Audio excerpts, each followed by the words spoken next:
Hello, and welcome back to the channel. Today we're going to be going through how we created the Valley Rock Show DreamSnap submission. And this was a decor challenge to get ready to rock. It's time to set the stage for the concert of your dreams. Complete it with some punk rock vibes. So this is the outfit that I came up with for my submission, and let's take a closer look at it. So this is the makeup that we have going on. We utilized some of the new items that we got from the star path, the shoes and the jacket, the necklace, and you can't really tell in the picture, but the new nails.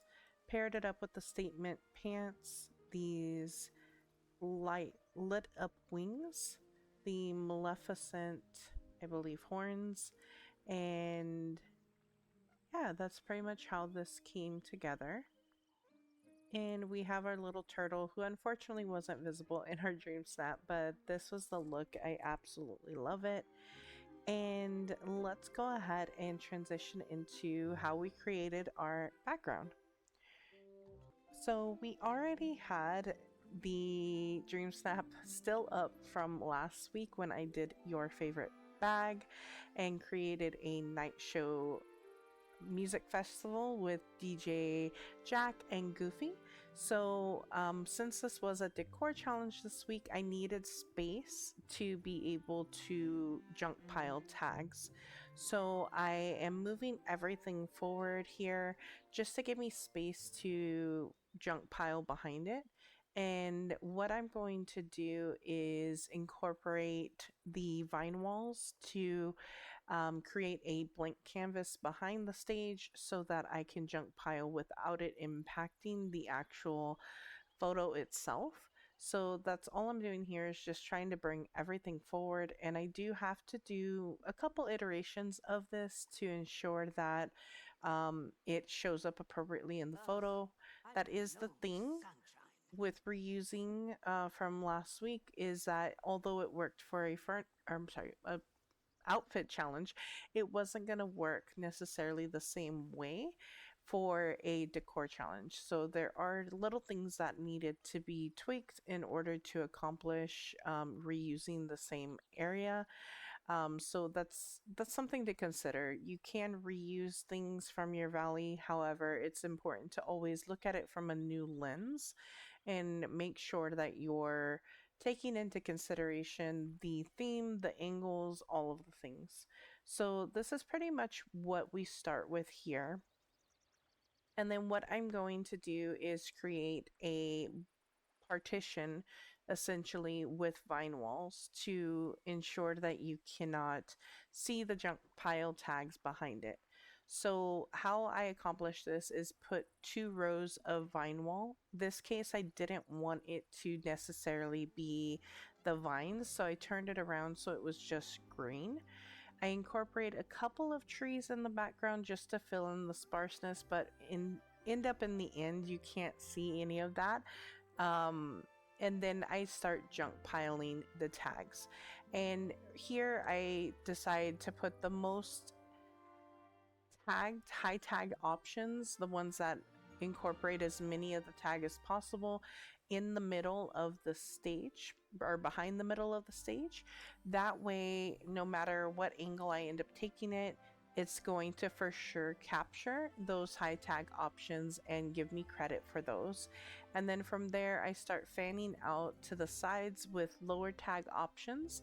And the items that were too big to fit in this area that were high tag, I put them down on the beach because it can detect those on a different biome as well. So that's all I'm doing here, is just kind of Tetrising things in.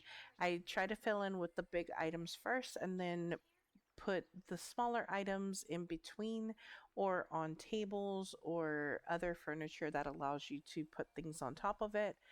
And then eventually I do need to switch this again because I realize that the characters, because I'm going to be going in and out of the photo mode quite often to try to find either a pairing of villagers that I like or to ensure that it's not a larger character who's blocking too much of the background, because I want you to be able to see the actual stage elements that I placed down.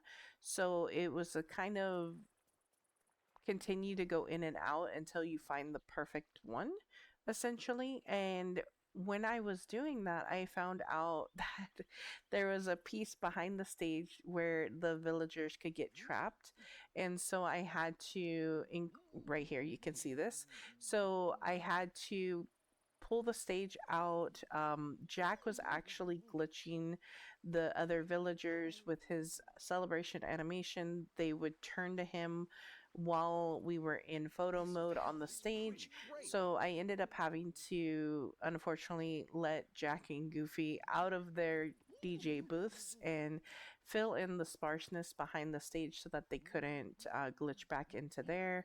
And then as I was doing that, I also realized that when I was in photo mode, you couldn't see the DJ booth in the front from the angle that I wanted to do. So I needed to push back the um, billboard and the stage a little bit.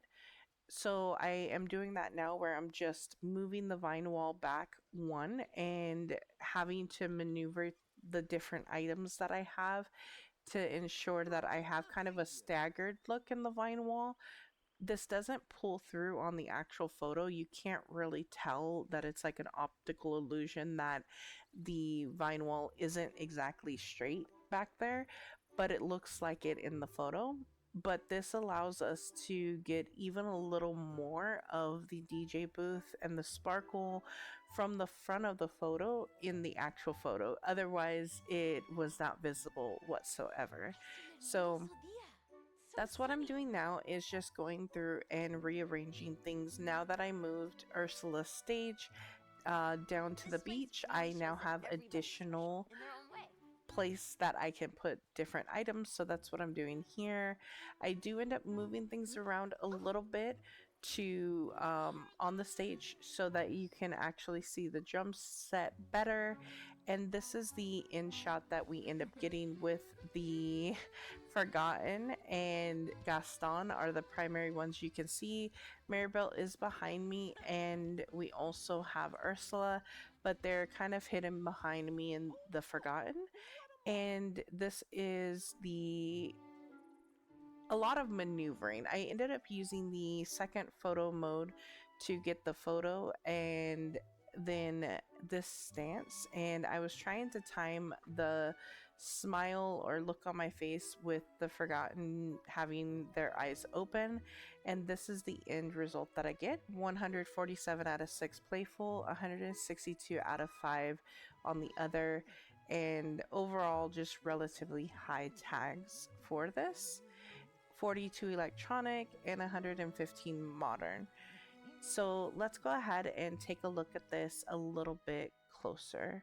So this is what it looks like from afar. I think that it's very colorful and will be eye-catching even if they don't zoom into it. That's one of the massive things that I recommend looking at, is to ensure that it's popping out to you in a smaller version, because if you just look at it full screen and think it looks great, a lot of people don't actually full screen look at them, they just rapid fire vote.